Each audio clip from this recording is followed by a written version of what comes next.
Hello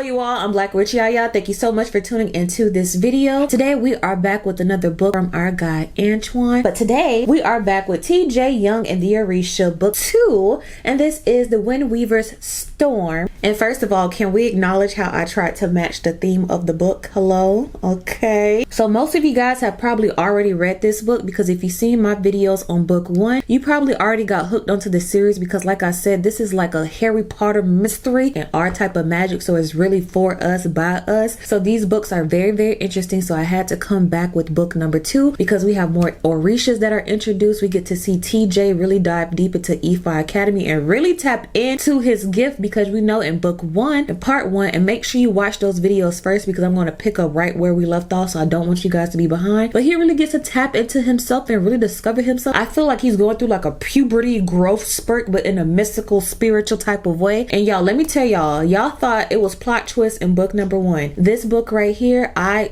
want y'all to go through all of the emotions I went through. So we are not going to cover the whole book, but I want to introduce to you guys what this story is going to bring to the table in the follow-up from book number 1. So as we know from part 1, TJ just had the most magical summer of his life. Not only did he discover his gift, but really get to tap into it and face the Orisha, face different magical situations. So now he's coming off that high. He's prepping for Ifa Academy, but one thing that is on his mind is that promise he made to Olokun, or some may say Olokun, but y'all know my accent, I add an A to everything. If you want to learn more about that Orisha, I'll have that video linked down below as well. So we know from book number 1, the promises were to dismantle new human construction on the coastline of Lagos, Nigeria by the start of spring, and to restore Olokun's praises that he lost throughout the centuries. And while that promise is lingering over his head, he's also stuck on the fact that his sister may have been a keeper, so he's trying to figure that out. He haven't even told his parents yet, because he wants to make sure that's even true, because he can't believe it himself. But while all that is going on, he still has to prep for Ifa Academy. So here we are in his home with his mother. He's getting fitted for a nice dashiki to make sure he all nice and cute for Ifa Academy, which we know he has officially been selected to attend. So he's getting fitted for a fresh dashiki by his mom. Then all of a sudden they hear on the news there was a blackout destruction in Times Square in New York. So immediately in New York, the first person that came to TJ's mind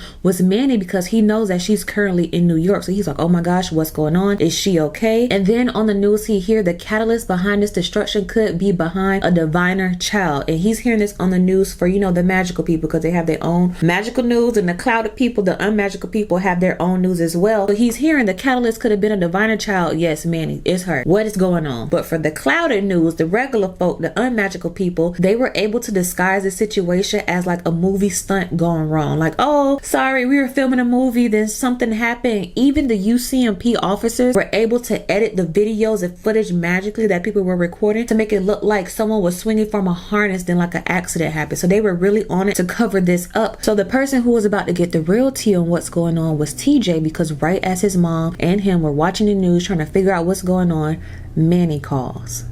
And y'all remember Manny from part 1? That's his little friend from camp that he has a crush on. So she calls. So on the phone, Manny was pretending she was talking to her parents, because she's in the back of a paddy wagon of a UCMP officer's truck. So automatically he knew something's going on, and this destruction, Manny was heavily involved. So during this conversation, Manny reveals that she was a part of this destruction, this blackout in Times Square, because Oya came to visit her, which explains the destruction of tearing down the blackout due to her winds. I'm like, y'all, we not even past the first chapter and we already getting Orishas popping up. So now we have Manny, TJ, and Ayodeji on the line trying to figure out what's going on with Manny, because Manny's trying to explain that Oya came to visit her. First, she was seeing different signs throughout the day. She was in the store, things were moving, she felt a presence around her, and then all of a sudden it felt like Oya was in her. She even flew a little bit and then collapsed down, which is why they edited those videos of her flying to make it look like she was on a harness for the clouded people news. But but the magical people was like, listen, something going on in one of the little psychic talented magical kids. So Manny's telling them like, listen, Oya's message was a little jumbled up. I'm not sure exactly what she was trying to say. All I know is that she for sure said that we need to find Shango in the sky realm and look out for Olokun. So now we're thinking, okay, TJ has to restore the promise to Olokun. Now Oya's saying, listen, watch out for Olokun. So it's a whole bunch of different messages going on. So he's trying to figure out what's what. Okay, so let's fast forward a little bit. So now they're at the airport because they're about to embark to go to Ifa Academy. But before they even go, once they link up, Manny's like, listen, when I saw Oya, it was in a reflection. Let's try to do an Oya prayer to see if we could get her to come back here, just to see like, can we get a clearer message. So at this moment, me and TJ like, girl, you are in the middle of an airport, you gonna try to channel an Orisha? But Manny explained that when she saw Oya, she was the only one that seen her, which also explains the footage of her flying by herself to different winds, because of course Manny was seeing Oya, but to everyone else they were just seeing her essence, the winds, the movement that she was causing, right? TJ, of course, anything that Manny wants to do, he kind of wants to do it too. So he was like, okay, and he didn't mind doing it because remember in part 1 that we learned that TJ is like a lucky charm. So he knew that, okay, if I help her with this prayer, I'll be able to enhance her ashe and we could really get Oya up in this piece. So they started the prayer, taking turns with each line. It sounded really good with the audio book, but nothing happened. At least at that moment. So Manny's kind of disappointed, but they start making their way through the airport, but they noticed someone following them that had an SU symbol on their hat that looks very similar to the SU messenger journalism people that has been following them throughout the entire time, ever since the incident, trying to figure out what's going on. And like I said, the magical people have their own magical news network and the clouded people have their own. So of course, everyone who's into this magical world wants to know like, hey, aren't you the girl from the video? What happened? Did you see Orisha? What's going on? Asking them all of them questions. Even while TJ was going throughout the airport, people thought he was a celebrity, as how many journalists was trying to get information out of him. So they start ducking and dodging the reporter because they don't want to talk to them. They don't know what they're up to. They don't even know who they can trust. So they start ducking and dodging, moving their way throughout the airport until they got cornered in the stairwell. His name is Delay or Delay. Delay. We'll call him D. So they get cornered by him and he gets straight to the point. He's like, TJ, you should not attend Ifa Academy. You being there is only going to benefit the keepers and what they're planning. Y'all, when I'm reading this, I'm like, this little boy went through all this to get to Ifa Academy. Now it's a scheme that Todd set up to come to us with the book. I hope y'all know where that come from. But it was like, I'm like, what's going on? D continued. Manny, Oya showed herself to you, right? Manny's like, right. I believe that the Abeji twins has been trying to show themselves to me and my twin sister.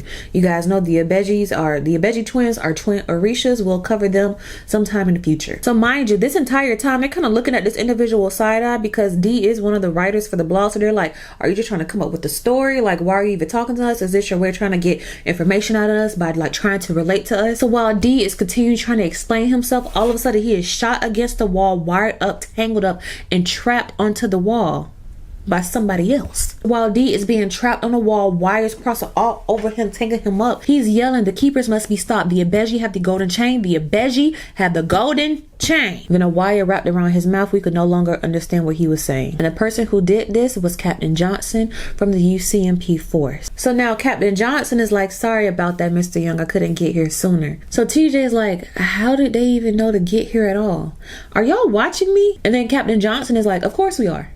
So casual, like, yeah, you ain't know that? He's like, they're just trying to keep you all from going to Ifa Academy. Immediately at this part, I'm trying to figure out, okay, so was D like a whistleblower? He's trying to give him the inside sights, like, yeah, I'm a journalist. I'm really trying to be on your side and let you know what's going on, because we know what happened at summer camp with him facing the keepers and that whole battle that went on. So is this going to be like a continuation for them to try to come back and be like, oh yeah, you thought we was done, now we back because you back in our space? And then maybe they know the promise that he made to Olokun, so then maybe they're trying to stop it so they could take over and they could keep the like, I don't know. So let's fast forward. Now they're all at Ifa Academy. The gang is back together, TJ, Manny, and Ayodeji. So with all these confusing messages going on, of course the only Orisha that is on TJ mind is the messenger himself, Eshu. So mind you, TJ tried to channel and contact Eshu before, but he felt like he wasn't making any connection because he's trying to figure out, okay, so now we got Shango involved. How do I get to the sky realm? How do I start fulfilling this promise I made to Olokun? What's going on with this Oya stuff? Who are all these people that's sending me all these messages, he's like, let me go straight to the messenger. So now on their way to the official site of Ifa Academy, they're taking a potty break. So one of the counselors like, hey, let's do a quick prayer to Eshu, thank him for safe travels, and to like have continued safe travels. So immediately TJ's like, so all of these people are about to start praying to Eshu. I'm a lucky charm. I know how to enhance Ashe. So maybe I wasn't powerful enough to channel Eshu, but with all these people communicating with him right now, maybe I could use that energy to, you know, bring him out. So while the prayer is going on to Eshu, TJ let the Ashe funnel through him. He felt a presence there. He didn't see a presence, but he felt a presence was there.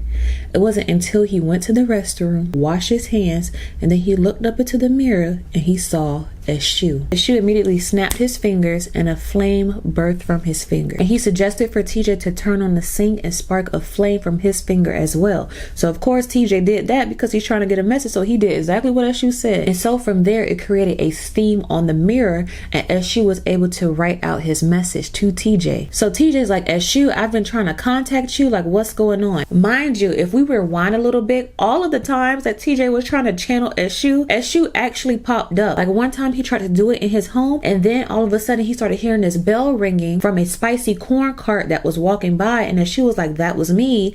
I just came in that physical form. You know, I like spicy food. Why didn't you put two and two together? You gotta be a little bit more quicker than that and pick up on stuff a little quicker. And you know, Eshu is a trickster anyway, so he's not just gonna come crisscross applesauce in the bed as you channel him. He's gonna pop up and expect you to notice when his presence is there. And again, when he tried to do it in the airport, he's like, listen, you had someone smoking cigarettes, drinking liquor right next to you. You didn't think that was me. You know I like my liquor. So getting into the message that Eshu has for TJ, TJ's first asking, okay, this promise I made to Olokun, what's going on with that? So Eshu's like, listen, don't worry about the big stuff right now. Let's focus on the first promise you made to him first. It'll be a little bit easier. Not easy, but easier, which was regarding Olokun's praises. So Eshu was like, you see how it was about 150 students that was doing that prayer to me and you were able to see me? Olokun needs that, but a lot more. And he's like, listen, have you heard of Yemoya's lost gemstone? TJ's like, no. Well, Olokun wants Yemaya's powers back as well. Maybe if we find her gemstone, restore her powers, it'll keep old Grumpy happy for a while. Happy wife, happy life. Because in this book, Olokun and Yemaya are husband and wife. And TJ like, listen, I already got enough promises I done made. That wasn't a part of the deal. He didn't like it, but he didn't have no other choice. Let's just see if that works. And as she continues, ever since Yemoya left the gemstone behind when she was creating a frost realm that went unfinished, her powers haven't been the same. And so TJ is like, okay, so where do I even go to look for this gemstone? And Eshu tells him, try looking at the UK. They tend to keep all sorts of stuff. And find the doorway that's in the shape of an ice shard where no other deity can enter. But you can, because we learned in the first book that TJ was able to unlock different realms because he was like a key almost. So of course TJ will have the essence and the power to enter into this door. So he'll be able to have that same gift, same essence, same presence, same Ashe that he used to enter into the aqua realm, into the frost realm, which, you know, they also have to go to the sky realm for Shango as well. So now we are introduced to several Orisha already in the beginning of the story. TJ has more of a mission than ever before, even from the first book when he was kind of caught off guard. Now we know we went to the aqua realm, we had to go to the frost realm, we got to go to the sky realm. And so as far as Eshu's message regarding Oya, he's like, listen, Oya got her head in the clouds right now, creating storms because, you know, it's in the middle of storm season. This book is called the WindWeaver's Storm. So with all of that information, we know now that so many Orisha have already made their presence in this book. First, of course, we have Olokun and the promise he made. Now we have Yemoya, because happy wife, happy life. We have to find her gemstone and enter into a frost realm. And Manny's like, I didn't even know Yemoya work with ice like that. And then we have Eshu giving these messages, and we still have to keep out and look out and search for Shango. I wonder what Shango is going to have to do. And even though I always say where there's Oya, there's Shango, and where there's Shango, there's Oya. And them two together.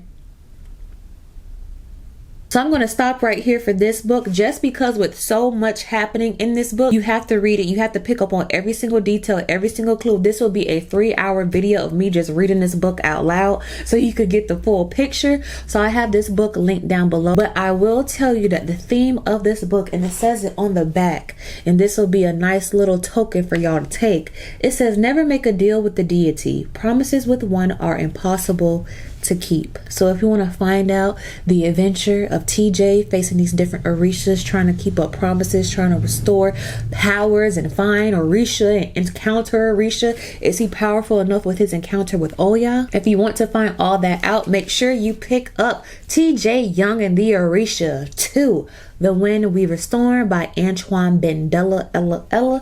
I have this book linked down below. If you have already read this book, do not give it away.